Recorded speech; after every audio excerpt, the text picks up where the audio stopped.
فاكر لما كنا جوا طشت بنستحمى،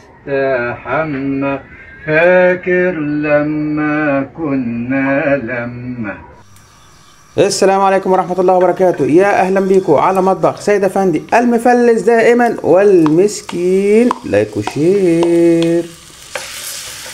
زي ما انتم شايفين معانا 5-6 حبات طماطم كده صغيرين متقطقطين، وفي قلب طاسة وشوية زيت. واوعى يا جدع.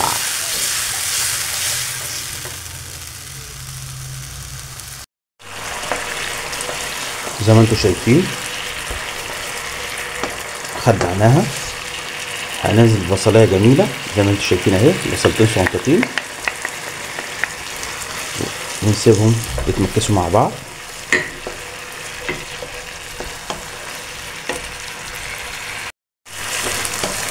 وبعد ما ابتدوا يستووا هننزل بفص ثوم بلدي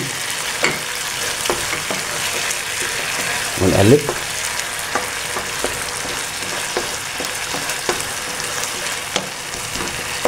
وننزل بالفلفل بتاعنا جميل.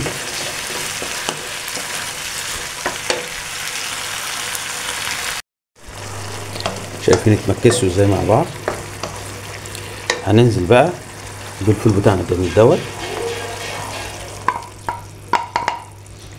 ونقلب كل ده على نار هاديه.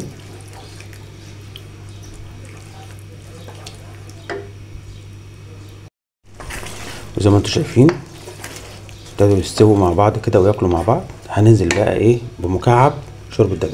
ايوه، بيخلي طعم الفول في حته تانيه خالص. بصوا بفرفطه بايدي اهو عشان ما يكتلش اهو. ايه رايكم؟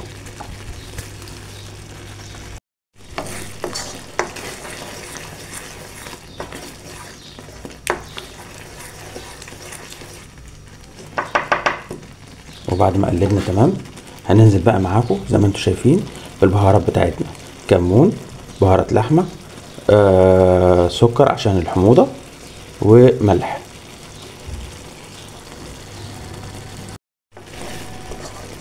زي ما انتم شايفين اهو نزلنا بالبهارات بتاعتنا، الفلفل والكمون، ايه تاني، وملح وسكر. في حد بيحط سكر على الفول؟ ايوه انا بحط سكر على الفول عشان الحموضه.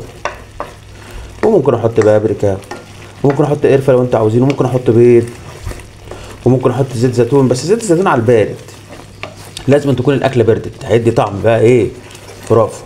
لحد هنا وخلصت اكلتنا. تابعوني على القناه مطبخ سيد افندي المفلس دائما والمسكين. لايك وشير يا اخواتي.